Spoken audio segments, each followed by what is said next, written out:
The moment your attention landed here, something subtle but irreversible stirred awake. Not because the tab opened, not because a screen lit up before you, but because some quiet part of you leaned in.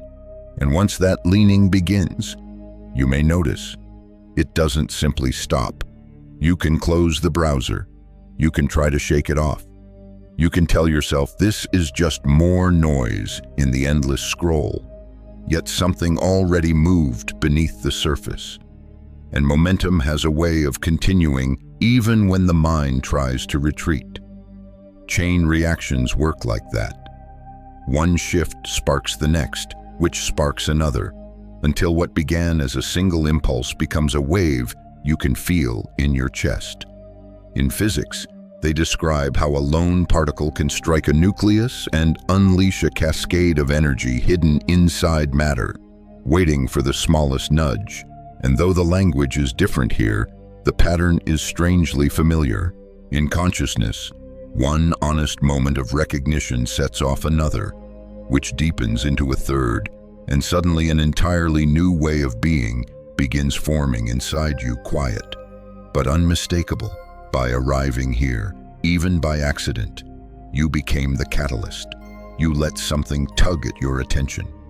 You allowed the possibility, however faint, that something real might be speaking through these words. And that single allowance is enough for the inner architecture to start shifting.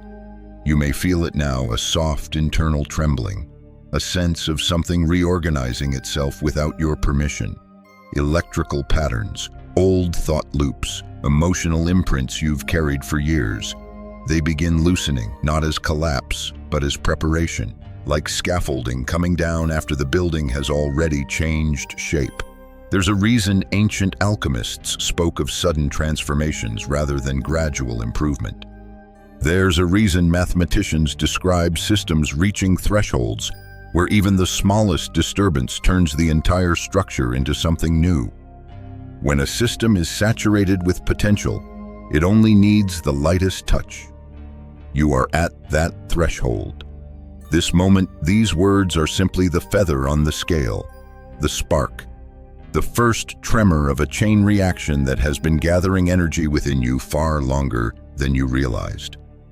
It's only when you pause after that recognition, realizing something has been building far longer than you admitted, that another truth begins to surface. You start to notice how small shifts, tiny sparks, barely there moments of awareness can carry a force far beyond their size. And that's where the deeper physics of inner ignition begins to reveal itself. Because inside you, chain reactions don't look like glowing blue cores in science labs or violent collisions inside particle accelerators. They appear as subtle flickers of honesty, a single thought you finally allow, a single feeling you no longer suppress, a single moment where you stop pretending you're fine and instead ask, what is really moving in me right now? That's all it takes. One internal event and suddenly another emerges behind it. Then another, then another. You may notice the shift not as drama, but as momentum. Something begins unfolding without waiting for permission. In nuclear reactions, a single neutron is enough to awaken the dormant energy inside an atom. It isn't the size of the particle that matters, it's the condition of the system it enters. If the material is poised, if it's ready, if it's at the edge of transformation, then the tiniest nudge sparks an avalanche of release. Your consciousness behaves the same way, but instead of atomic nuclei, the terrain being touched is identity. Old stories, emotional imprints, learned roles, conditioned reactions. And many of these internal layers sit like tightly wound springs holding tension you've been carrying for years. They're waiting for the smallest point of contact, the slightest recognition, the barely whispered, "This isn't who I am anymore." Once that recognition lands, the release begins. Think of chemical reactions, the kind where one molecule rearranges, prompting the next to shift. And suddenly every part of a solution begins reorganizing into a new state. No single molecule commands the change. They respond to each other. They influence each other. They recalibrate together. Your inner world does this in real time. One honest acknowledgement about a relationship triggers a deeper truth about your boundaries. That truth activates a new awareness about your purpose. That awareness shifts your emotional response patterns. Those new responses open possibilities you couldn't perceive before, and those possibilities pull your self-perception into a configuration you wouldn't have believed 6 months ago. Identity reorganizes the way chemistry does through cascades of micro-changes, each one nudging the next. And then there's the biological metaphor, the ignition we rarely pay attention to because it's happening in the cells all the time.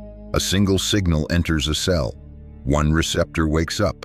That receptor triggers a cascade of internal responses.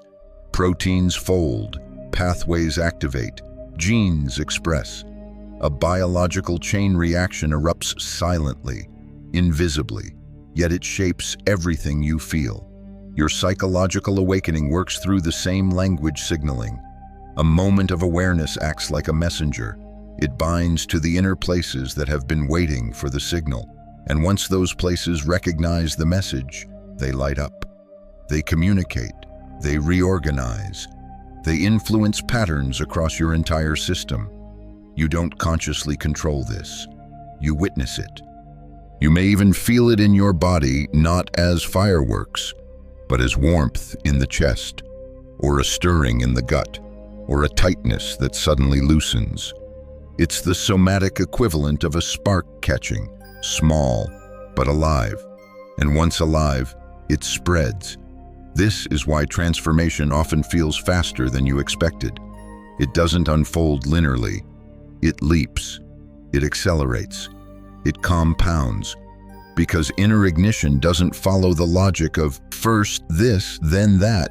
It follows the logic of resonance, things that match each other, amplify each other. One insight doesn't just add to your understanding. It multiplies it. And as these recognitions cascade, something else begins to occur. The parts of you that once acted independently, your thoughts, your emotions, your intuition, your body start communicating differently. They stop contradicting each other. They start syncing, aligning, cohesing. Coherence is what every chain reaction eventually seeks. Not destruction, not chaos, but a new equilibrium, a higher order organization that can hold more energy, more truth, more authenticity. You're not burning down, you're reorganizing. And the ignition that started all of this, the small inner recognition that triggered everything else, continues sending waves through you even now. Whether you feel them as excitement, discomfort, clarity, or quiet tremors, the momentum is real. The shift is active, and it's about to carry you into the next threshold, where identity itself begins to loosen and reform in ways you may not have imagined. When identity begins to loosen like that, when the old shape stops holding itself together the way it used to, you might feel a strange mixture of freedom and unease rising in you. It's as if the internal architecture you relied on for stability is suddenly softening, bending, reshaping under forces you didn't consciously summon. And that's the unmistakable signal that you're nearing what many researchers and mystics, in different languages, call the bifurcation point, a place where one self is fading and another hasn't quite stepped forward. At first, it can feel like standing between two realities. One is familiar, predictable, built from stories you've repeated for years. The other is forming like mist, coalescing into shape. Not yet solid, but undeniably present. You sense something coming, even if you can't name it. You sense something ending, even if you can't explain why. And the space between those two sensations, ending and becoming, is the fertile ground where transformation accelerates. Imagine a snake during shedding season. It doesn't peel away the old skin because the old is bad. It sheds because it has outgrown it, because the growth happening underneath demands more room. The old layer becomes restrictive, too tight around a body that has expanded. What once protected now constrains. Identity works the same way. The roles you've carried, good child, reliable friend, caretaker, achiever, peacemaker, fighter, survivor, served you at earlier stages. They kept you functional. They helped you navigate environments that required those shapes. But growth exerts pressure. And when the new self needs space, the roles begin chafing. What was once natural now feels performative. What once felt safe now feels suffocating. This is the beginning of the molt. And like any creature in transition, you're more sensitive during this stage, more permeable, more intuitive. You may notice yourself reacting emotionally to things that never bothered you, or feeling strangely detached from routines that once defined you. You may find it hard to explain your shifts to others because you're still decoding them yourself. This confusion isn't failure, it's data. In systems theory, bifurcation points appear when a structure can't maintain its old form under the new energy flowing through it. The system doesn't collapse, it reorganizes. But before reorganization comes turbulence, oscillation, the period where the old pattern has lost its dominance but the new pattern hasn't stabilized yet. You're living that oscillation now. One moment, you're pulled toward old habits, old identities, old coping mechanisms. The next moment, something inside refuses to fit back into them. You try to slip into your old emotional responses and they feel hollow. You try to believe your old thoughts and they feel borrowed. You try to move through your day as the person you've always been and the performance doesn't land. That friction is proof that your consciousness is reconfiguring itself. And yet there is a deeper undercurrent moving beneath the confusion, an intuitive sense that the version of you emerging is more aligned, more truthful, more coherent. A sense that something inside is guiding this shift, even when your mind doesn't understand it. You may find yourself making decisions you can't logically justify, but somehow trust. You may feel urges to simplify, to release, to create, to rest, to reposition your life without knowing how you know it's time. This is identity molting in real time. And if you look closely, you'll notice another pattern. Your attention is becoming more selective. Things that once held your interest fall away. Conversations that used to energize now feel empty. People who mirrored your old identity feel further from your orbit, while new connections begin to resonate as if they've been waiting off stage for the right moment to enter. The self that is releasing is not who you truly are, it's who you learned to be. The self that is emerging is not who you must become, it's who you always were beneath the camouflage. And as this inner reconfiguration deepens, a strange kind of stillness begins forming in the center of the storm. Not the stillness of avoidance or shutdown, a deeper stillness, a knowing stillness, a stillness that whispers, "Something in me already knows the way through." That stillness is the doorway into the next phase, the sacred dissolution, where everything non-essential begins to fall away, so the authentic can finally appear without obstruction. You step toward that doorway of sacred dissolution the moment you sense that stillness rising beneath the storm. And once you cross that threshold, something profound begins to happen. What no longer aligns with your deeper truth starts dissolving on its own. Often before you consciously choose to release it, it's as if life itself starts clearing the space for the self that's emerging. But dissolution rarely feels gentle at first. It feels like being unmade. Old beliefs fracture at their foundations. Emotional patterns that once defined your reactions suddenly break apart. Relationships you thought were stable begin shaking under the weight of new awareness. And because identity used to anchor itself in those structures, their undoing feels like you're losing pieces of yourself.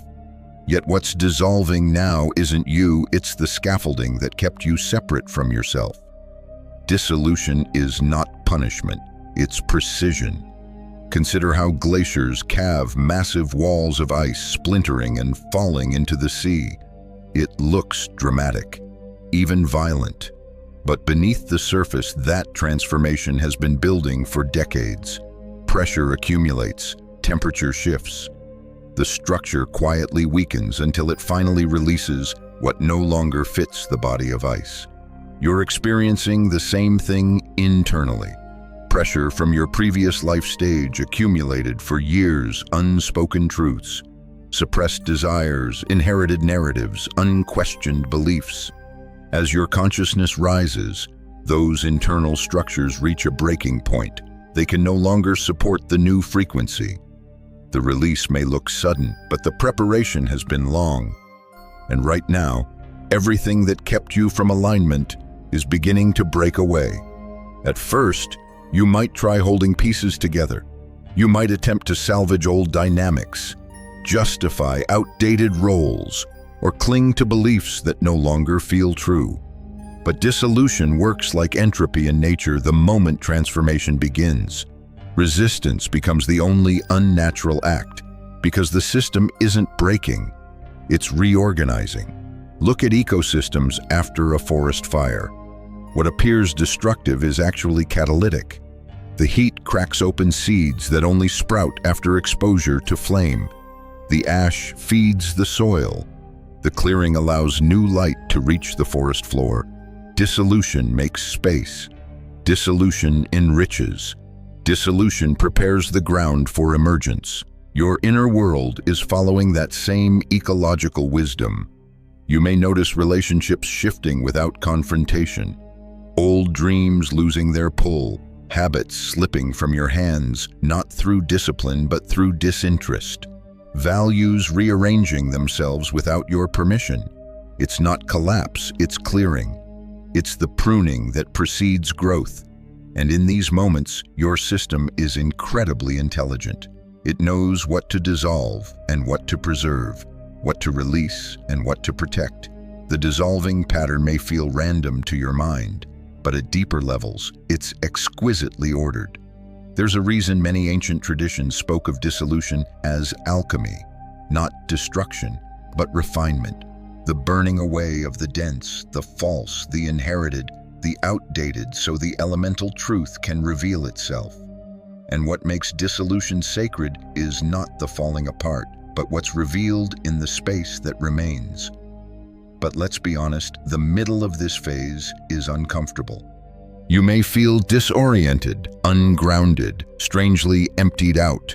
The mind will try to rebuild old structures, resurrect old identities, patch together old beliefs.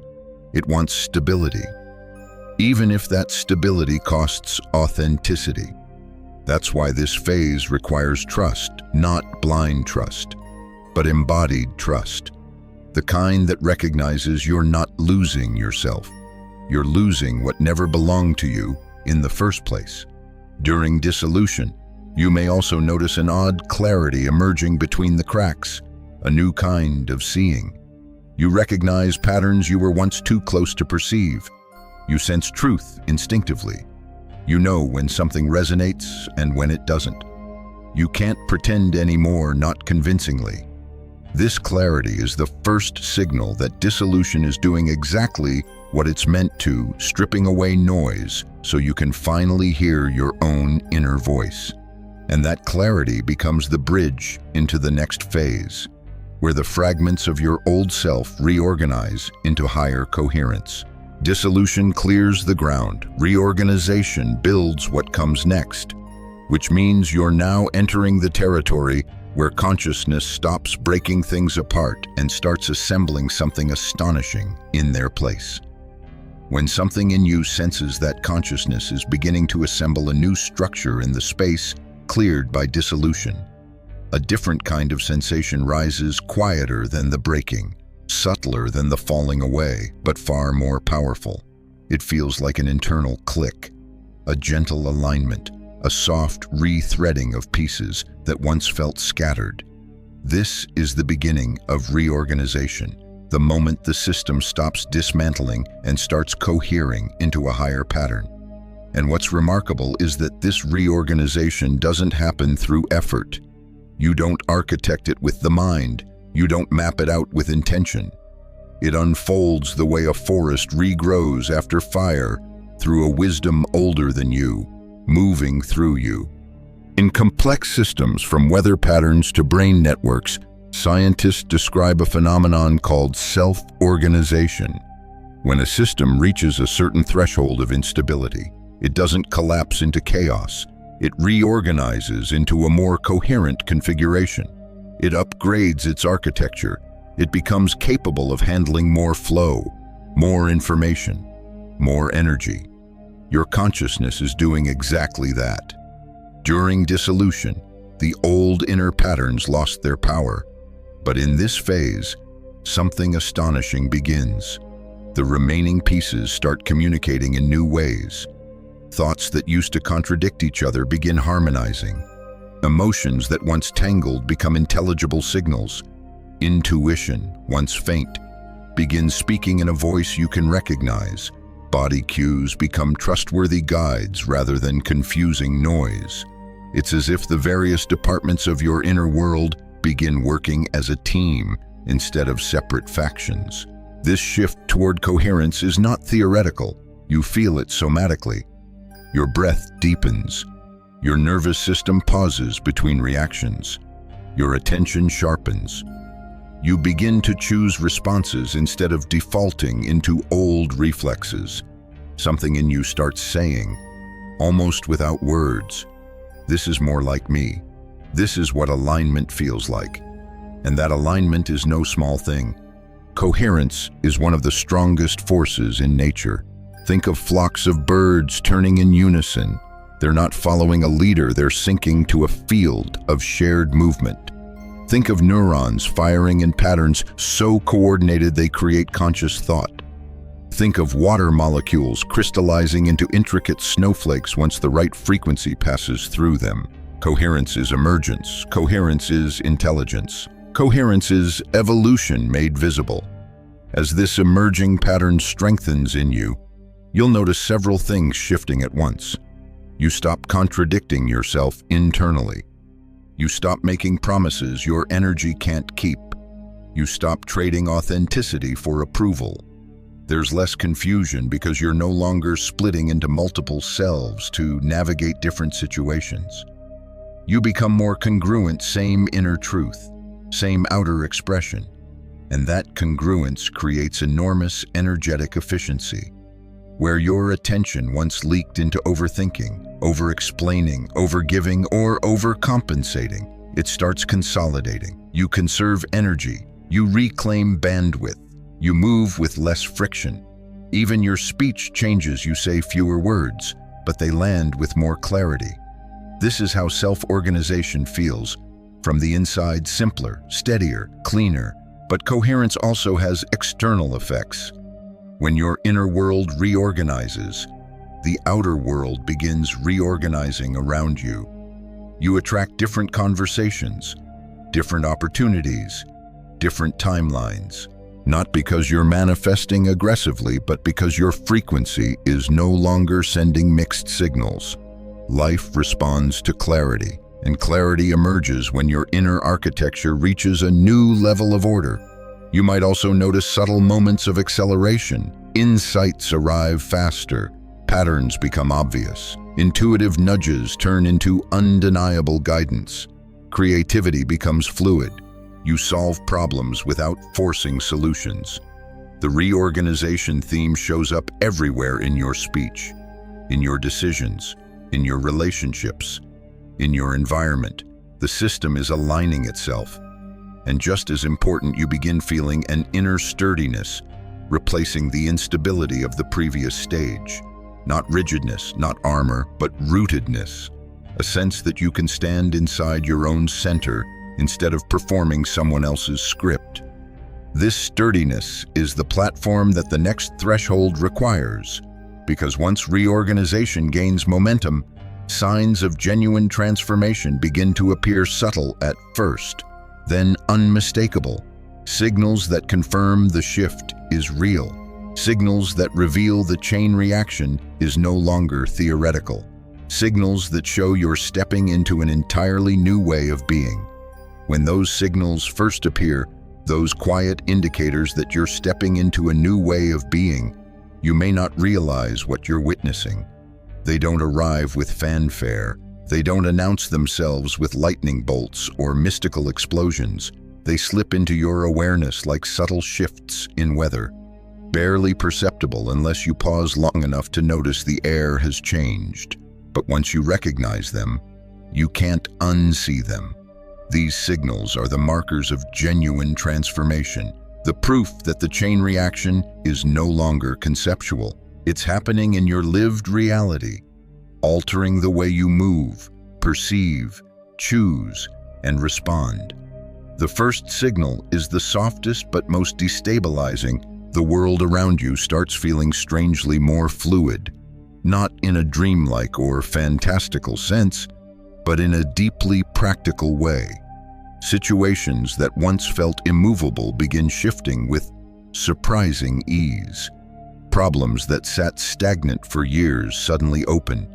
Conversations you've avoided unfold effortlessly. It's as if the density around your life lightens, allowing movement where there was once stuckness. This is reality plasticity, not magic, but responsiveness.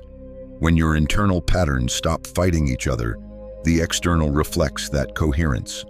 Life stops behaving like a stone wall and starts behaving like water willing to flow around your alignment instead of resisting it. The second signal is harder to articulate but unmistakable when you feel it: timeline sensitivity. You begin sensing the trajectory of your choices long before you act on them. A decision that once looked appealing now feels heavy in the body. Another option you never considered suddenly feels expansive. Even if it doesn't make sense on paper, it's not intuition as you once knew it. It's navigation. You're no longer choosing based solely on logic or desire, but on an internal compass that responds to the future potential contained within each path. You feel when a choice leads deeper into your authentic development and when it leads back toward old loops. And that awareness changes everything about how you move through the world. The third signal arrives as clustering synchronicities, not scattered coincidences, but sequences. Your inner questions are met by outer answers. Symbols repeat until you pay attention. People appear exactly when your next step requires them. Doors open the moment you realize you're ready to walk through them. It's not about believing the universe is rearranging itself for you. It's about recognizing that your coherence is tuning you to a field where correspondence becomes natural instead of rare. When inner and outer align, synchronicity becomes a language. The fourth signal is emotional sovereignty. Chaos no longer sweeps you away as easily. Other people's moods don't override your state. You stop being pulled into old triggers with the same intensity. You still feel everything deeply, but you feel it from your center, not from the collapsing edges of your identity. It's like discovering a quiet room inside yourself that remains calm no matter how loud the world becomes. This isn't detachment, it's stability. The fifth signal reveals itself through the people around you. They respond differently. They soften, they open, they confide. They sense something in you, a steadiness, a presence, a coherence they may not be able to name. You're not radiating superiority or spiritual performance. You're simply settled in a way that resonates. Human beings naturally gravitate toward coherence. It feels like safety at a frequency deeper than language. And then there's the sixth signal: creative overflow. Ideas, insights, visions, solutions. They start arriving faster than you can write them down. Creativity stops being something you produce and becomes something you receive. It flows through you, not from effort but from availability. You've cleared internal space, and now life rushes in to fill it. The seventh and most profound signal is the shift in identity awareness.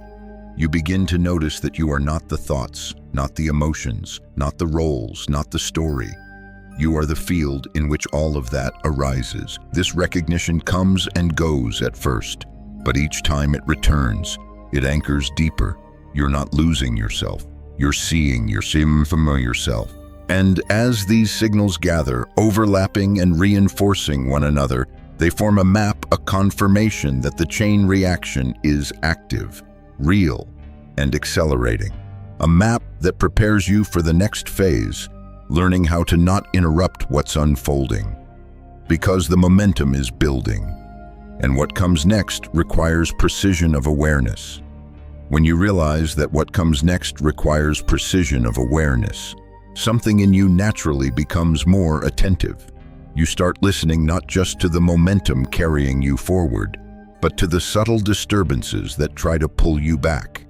Because every chain reaction, whether in physics, chemistry, ecosystems, or consciousness, faces interference patterns.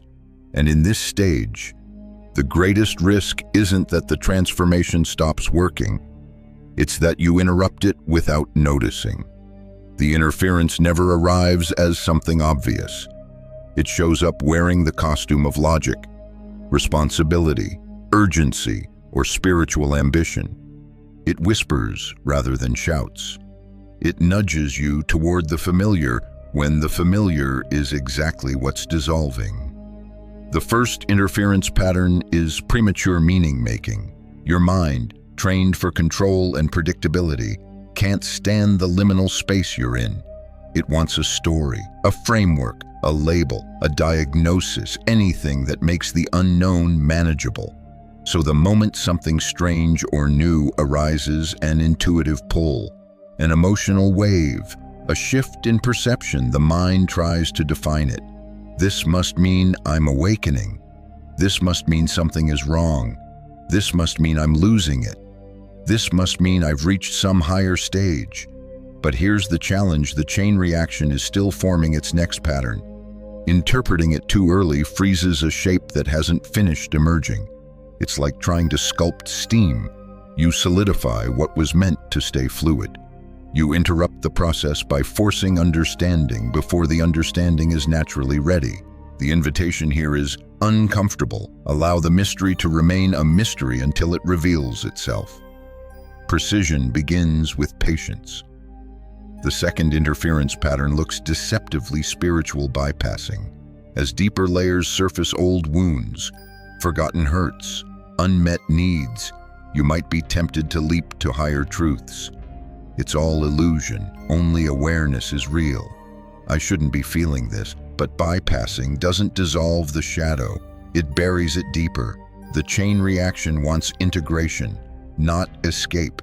It wants the emotional content to be seen, felt, metabolized, not transcended prematurely. Remember, even the brightest light creates a shadow when it meets form. Integration means you turn toward what arises instead of floating above it. The third interference pattern is comparison. The moment you start measuring your progress against someone else's timeline, the momentum fractures. You slip out of presence into imagined past and imagined future. You evaluate your becoming through someone else's expression. You forget your process is designed for your nervous system, your history, your karmic architecture, your frequency. Comparison collapses you back into the old self, the one who needed to perform worthiness rather than inhabit authenticity. Precision here means staying inside your own lane of transformation, trusting your trajectory even when it doesn't match anyone else's. The fourth interference pattern is one of the subtlest spiritual performance. You begin to sense changes within yourself. Others notice. They comment on your calmness, your insight, your clarity, and slowly, almost invisibly, the ego tries to build a new identity from the ashes of the old. I am the awakened one. I am the person who sees deeply. I am the one who understands. But any identity built, even a spiritual one, becomes another layer to dissolve. Performance interrupts the chain reaction by crystallizing into something too rigid to evolve. Precision requires humility, not as self-doubt, but as spaciousness, as willingness to remain undefinable while you're still transforming. The fifth interference pattern is the urge to fix everything at once. Once the chain reaction reveals what's misaligned relationships, habits, environments, you may feel compelled to overhaul your entire life immediately. But transformation isn't demolition, it's sequencing. Every shift has its timing, and some structures need to dissolve before others can be rebuilt. Trying to restructure everything prematurely overwhelms your system and disrupts the natural cadence of reorganization. Precision means moving with the rhythm of the process, rather than forcing your own rhythm onto it. And then there's the sixth interference pattern, the most common, the most human, reaching for the old comfort when the new terrain feels too open.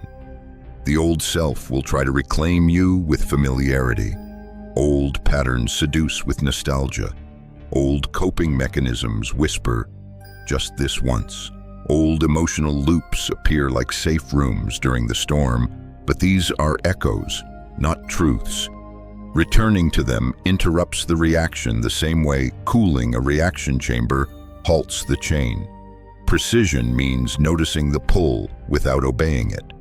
And when you move through these interference fields with awareness, not perfection, just awareness, the chain reaction deepens, it strengthens, it stabilizes, and what comes next is not just personal. It opens into a field far larger than you, the collective resonance that amplifies every individual awakening. When you sense that collective resonance rising, that subtle awareness that your transformation isn't contained inside your own skin, something profound shifts in your understanding of what's unfolding. You begin to notice that your awakening isn't isolating you, it's connecting you, it's synchronizing you with a field of countless others experiencing their own chain reactions, each one sending ripples into the fabric of consciousness. And suddenly, your transformation feels less like a solitary journey and more like joining an invisible ecosystem of emergence. Because consciousness doesn't evolve in personal silos. It evolves like a murmuration of starlings' individual motions woven into a larger intelligence. At first, this may feel abstract, but as you tune into it, you'll sense the truth of it in your body.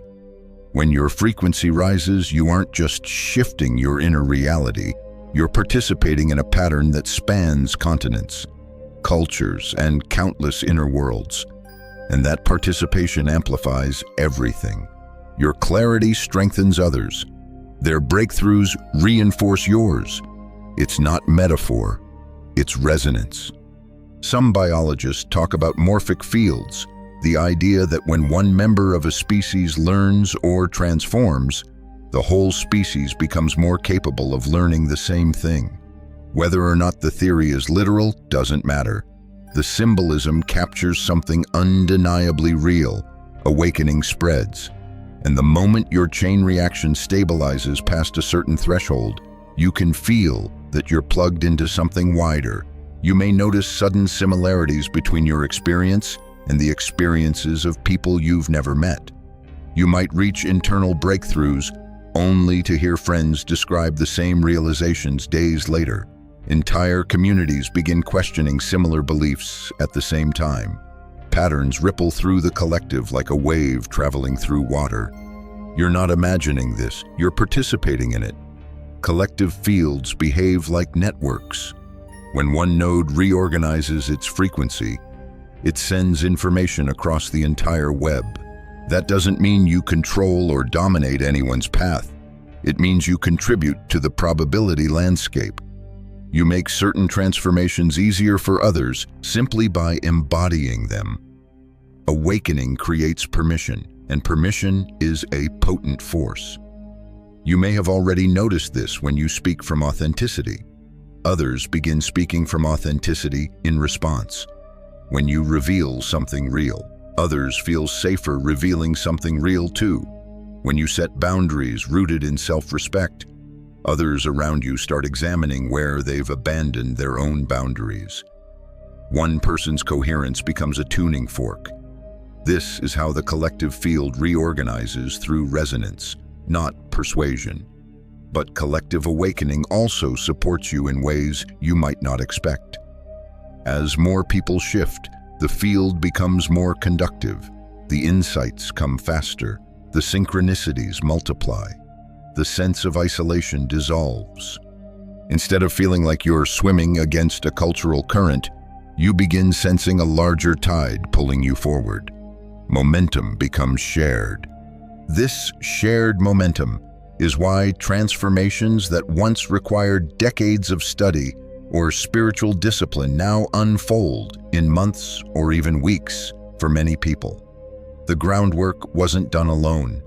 Generations of seekers, mystics, scientists, rebels, healers, and ordinary people questioning the narratives they were handed have all contributed to the morphic scaffolding you're now standing on.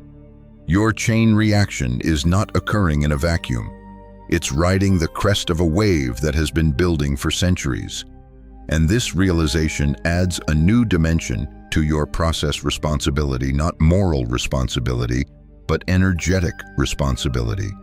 The recognition that how you move, how you speak, how you embody your truth affects the field you share with everyone else. You're not required to be perfect.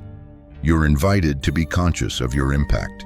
When you fall into fear or shame, the field feels it. When you rise into coherence or compassion, the field feels that too. This isn't pressure, it's empowerment. A reminder that your inner work is not selfish. It's generative. And as your awareness expands, you begin sensing the collective not as an abstract idea, but as a living presence. You feel the heartbeat of humanity echoing inside your own. You sense the longing for truth, for freedom, for coherence, not just in yourself, but in millions. This is the collective awakening, not a future prophecy, a present movement. And as the field amplifies your transformation, and your transformation amplifies the field, you find yourself entering the next phase, the embodiment phase, where the chain reaction stops being an internal event and becomes a lived expression, shaping how you work, love, speak, choose, and move through the world. When the chain reaction stops being an internal event and begins expressing itself through how you live, everything takes on a new texture. Awakening ceases to be an experience happening inside you and becomes a frequency moving through you. It becomes less about insight and more about embodiment, how truth shapes your speech, your choices, your relationships, your presence. And this phase is where the transformation deepens into something usable, grounded, and undeniably real, because embodiment is where consciousness puts its feet on the ground. In earlier stages, the shifts were subtle, energetic, emotional, intuitive. You were dissolving, reconfiguring, reorganizing, but in embodiment, the changes land in your daily life. They show up in the way you respond to conflict, in the way you hold your boundaries, in the way you listen to your body, in the way you honor your truth, even when it inconveniences the roles you used to play. It's the moment awakening becomes behavioral instead of conceptual. The first domain you notice this in is your relationships. Suddenly, you can't tolerate dynamics that require you to shrink, perform, or hide. You sense when conversations move out of authenticity and drift into performance. You feel when someone's expectations are shaping your behavior rather than your own integrity. And without needing conflict, you begin shifting the pattern. You speak more honestly. You say fewer half-truths. You stop rescuing people from emotions they need to feel. You stop bending yourself to keep the peace. This isn't rebellion, it's coherence. Your inner alignment begins demanding outer alignment. And surprisingly, Embodiment often softens you rather than hardens you. The more authentic you are, the less defensive you become. The more real you are, the less reactive you feel. Presence replaces performance. Integrity replaces approval. The second domain is work. For most people, this comes as a shock. Embodiment reveals misalignments in how you spend your energy. The jobs, commitments, and roles that once felt tolerable suddenly feel heavy. You become attuned to whether your work expresses your authentic frequency or suppresses it. This doesn't mean you must quit everything and run into the forest. It means something inside you stops allowing self-betrayal as a survival tactic. You start making micro-adjustments, making your voice heard, redesigning how you show up, shifting your internal relationship to effort, or, in some cases, you feel the unmistakable urge to make a dramatic change, not out of escape, but out of resonance. Embodiment always recalibrates how you give your time, attention, and energy. The third domain is your body. You begin realizing that your body isn't an obstacle to awakening, it's the vessel for it. You hear its signals more clearly. You notice when it contracts around untruth. You notice when it expands around alignment.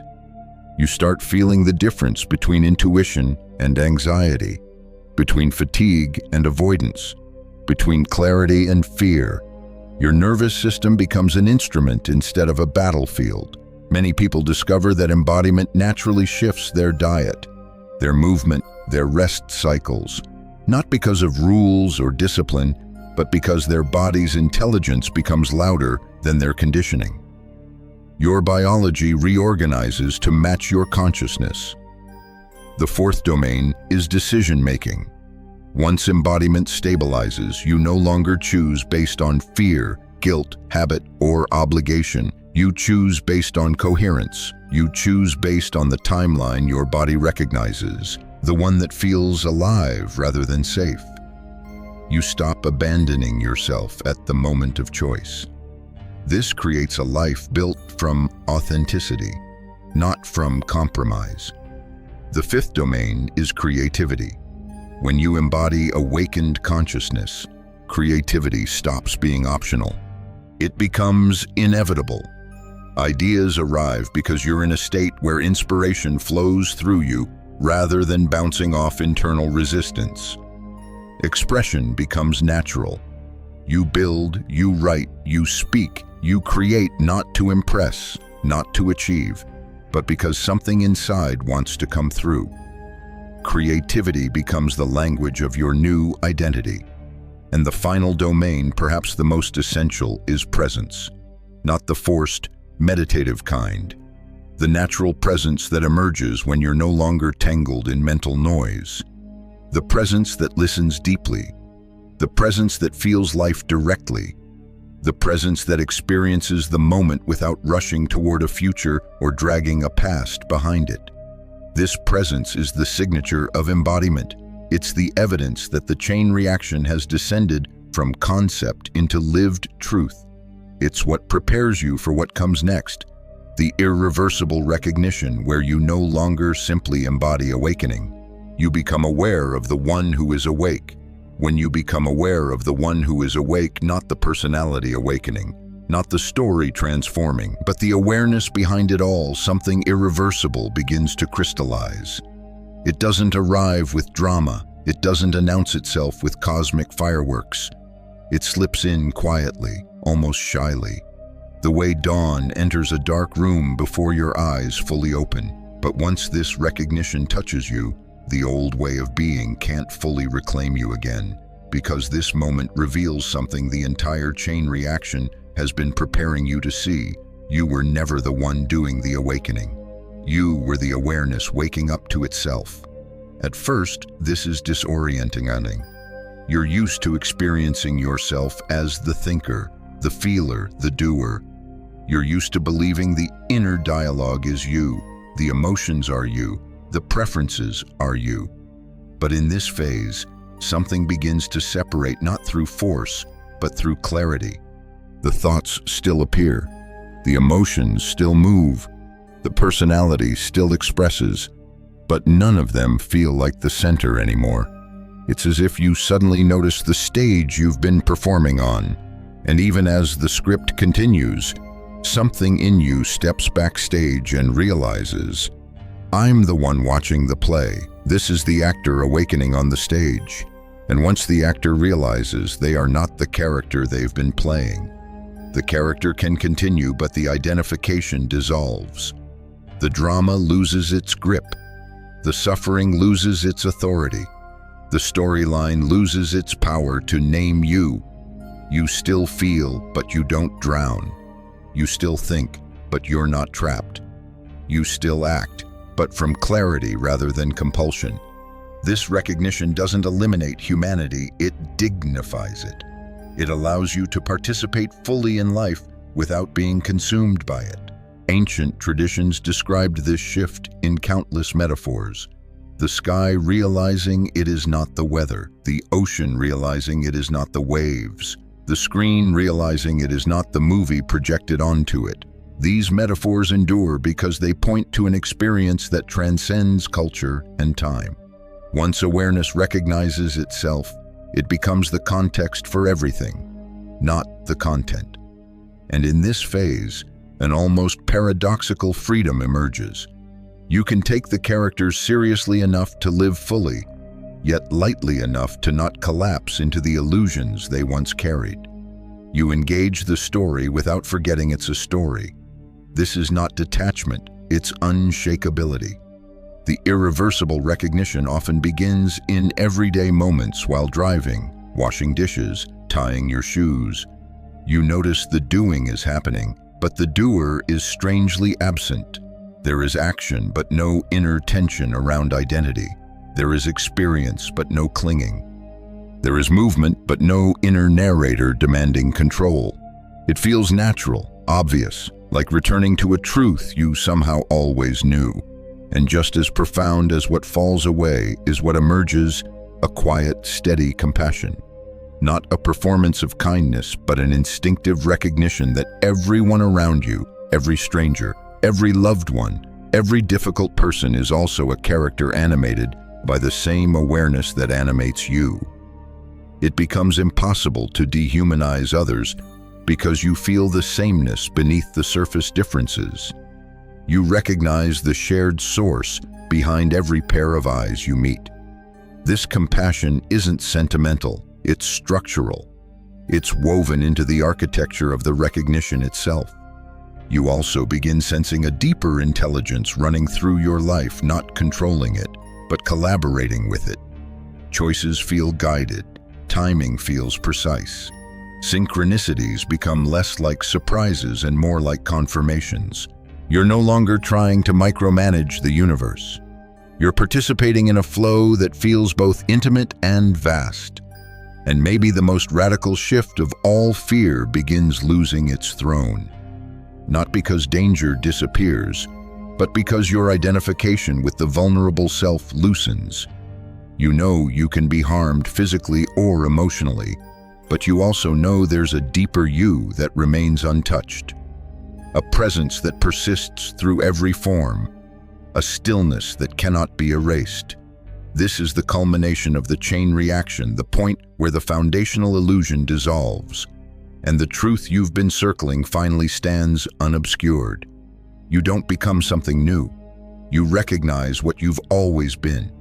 You step into the awareness that was here long before the story began and will remain long after every chapter closes. And from this recognition, something beautiful becomes possible: embodiment without identification, participation without entanglement, living fully without losing yourself in the living. What comes next is the gentle descent, the integration, the settling, the final softening into this recognition as your natural state. There's a quietness that arrives when you soften fully into this recognition, when you stop trying to hold the state, stop trying to understand it, stop trying to make it into something grand. It begins to live in you the way breath does, effortlessly, automatically, without needing your supervision. And as that happens, a new kind of life begins unfolding, one shaped not by striving, but by presence. You may notice the world feels different now, not because the external has changed, but because you're meeting it from a deeper center. Sounds seem clearer, interactions land softer, moments stretch wider, as if time is no longer something you're racing against, but something you're inhabiting. This is the natural settling after the chain reaction, the way water becomes still again after transformation has stirred its depths. And you don't need to force anything from here. That's the beauty of this phase. The momentum that carried you through dissolution, reorganization, and recognition now becomes a gentle current guiding you through your days. You act when it feels true. You rest when your body asks. You speak with more care, listen with more openness, choose with more precision. Life becomes less about performance and more about participation. If there's a call to action here, it isn't loud, it isn't demanding. It's the soft invitation to keep noticing, to keep feeling, to keep trusting the subtle intelligence moving through you. Not as an obligation, never that, but as a possibility. A way of honoring the transformation you've just walked through. You don't have to hold on to any of this. Let it breathe, let it integrate, let it become part of you in its own rhythm. The chain reaction has already done the heavy lifting. What unfolds from here is simply the natural expression of a system that has reorganized around deeper truth. So take a breath, slow, unforced, steady. Feel your awareness stretch gently into this moment. Feel how little you need to do to be exactly where you are. This is the afterglow of awakening. This is the quiet completion. This is the beginning of living from the center you've finally found.